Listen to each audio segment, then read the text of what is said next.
Thank you, Honorable Speaker. And Honorable Speaker, I wish to have my say on this matter. And it's indeed true that it would be, to say the least, immoral of any government officer to allow such a property. A property on Gong Road, Honorable Speaker, that's about an acre, is not worth anything less than $1 billion shillings now. And that land is at a very prime location, if you know where that land is, where the former Uchumi supermarket was on Gong Road. And therefore, Honorable Speaker, I want to agree with the chair and the committee that the best thing that the National Treasury can do, a loan of about 160 million, is something if the National Treasury came to us here even under 223, we could easily approve. So that being shareholders, they rescue the auction of that particular property. And they can also, Honorable Speaker, get into an agreement with the bank for them to be able to sell the property jointly. Otherwise, Honorable Speaker, what will happen if you leave the bank to auction? And you know what happens with these banks, Honorable Speaker. Auctions, and I know you are an accomplished lawyer, and many lawyers are involved in these things. At least I'm not, but go ahead. I said many lawyers, and I said you are a very accomplished one, Honorable Speaker. So you know what banks do, and those who are in charge of auctioning properties in banks.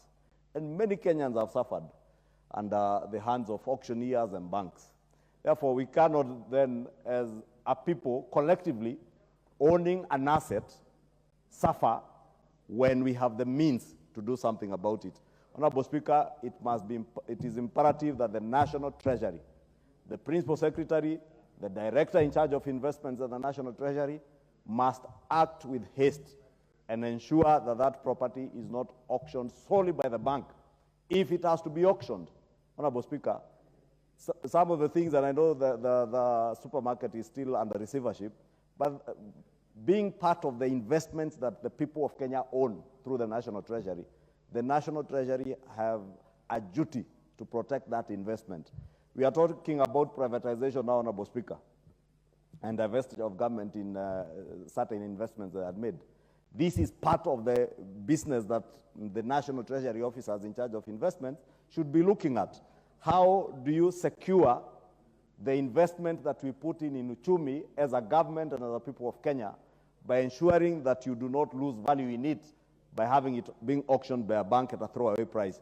Because ordinarily, what they will do is the bank officials and auctioneers will collude. And in actual sense, in most cases, it is bank staff who end up buying properties being auctioned through collusion of their officers and auctioneers. Honorable Speaker, when the loan is 165, you'll find them going to say that the reserve price is 180 to cover their loan and interest and auctioneer fees. And that is what usually happens, Honorable Speaker.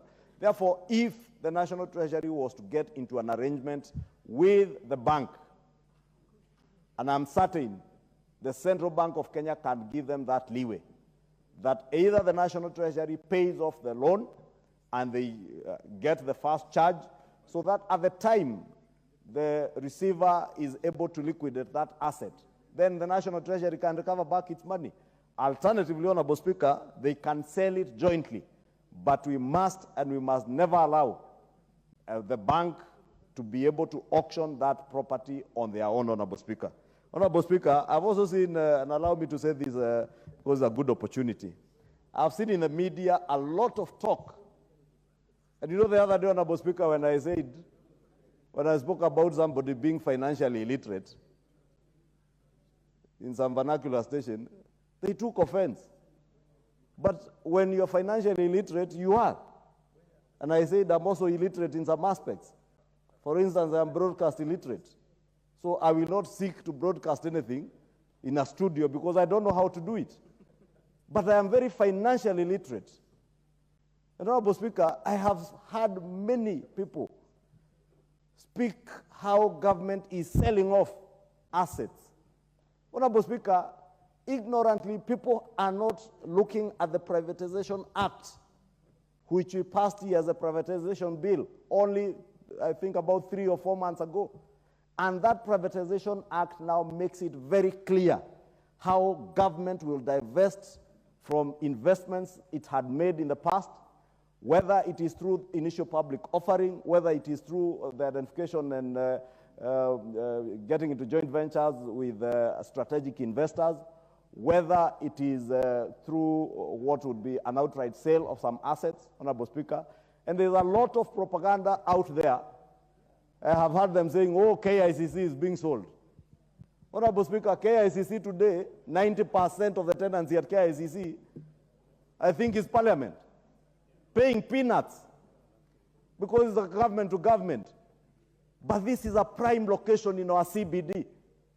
A prime location, Honorable Speaker, if KICC was, for instance, to be leased to a hotel chain, a chain of hotels that can run, those who have the expertise and the private sector expertise to run conferencing facilities and hotels, convert the whole building into a hotel, for instance. You can imagine the amount of money government would be able to generate rather than wait for myself and yourself, Honorable Speaker, to get small corner offices there and Parliament pays peanuts, or government ministries who never pay because it's government to government. KICC, I'm certain, owes other government agencies money. They owe parking fees. I've seen City Council of Nairobi claiming parking fees from them. Kenya Power, Honorable Speaker. Therefore, all the negative propaganda that is being propagated in line with what we have done here with the Privatization Act, Honorable Speaker, people must know, those who are propagating this negative propaganda, that government assets are being sold for a song, or there are certain deals anywhere. The law we passed is very clear on the process of divestiture, how you identify what assets government will divest from, how you will divest, whether it's through initial public offering, like was done with Safaricom or Kenyatta, Honorable Speaker, in the years gone, or whether it is through the input of a strategic investor, or whether it is leasing, like we said with the sugar companies in Western Kenya and parts of Nyanza, and elsewhere, Honorable Speaker, that you will lease, you will not sell off those assets, Honorable Speaker, so that Kenyans are able to derive value Honorable Mwinyi, what is out of order? out of their... Honorable Mwinyi, what is out of order? Speaker, the leader of our majority is now engaging in another debate. He was supposed just to contribute towards uchumi and not to delve in the matter, of course, of selling properties of the government. Thank you, Mr. Speaker. Which other debate is this? Thank you, Honorable Speaker. You know, I said, Honorable Speaker, finance is difficult. And to understand divestiture, investments, may be difficult for many people. Don't go there. So, Honorable Speaker, uchumi is an investment in Kenya.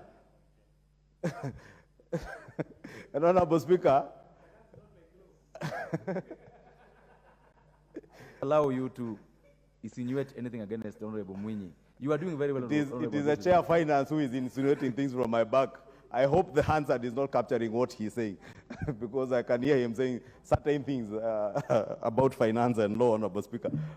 But I was saying, it is divestiture, investments, all these things are related, and that's why I veered off, Honorable Speaker, to speak about divestiture through privatization, because uchumi, government has shareholding, substantial shareholding in uchumi, and therefore we cannot afford to lose money as people focus on all the wrong things using negative propaganda. People are focusing on KICC.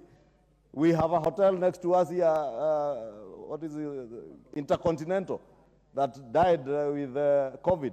Hilton Hotel. Government has shares in all those assets. Honorable Speaker, you may need to ask yourselves, would that hotel probably be better off being utilized by Parliament than this parliamentary tower that we have built for close to 15 years now? Honorable Speaker, I beg to support, and we must be unequivocal, Honorable Speaker, that the National Treasury must act and ensure that that property is not sold for a song. Thank you, Honorable Speaker.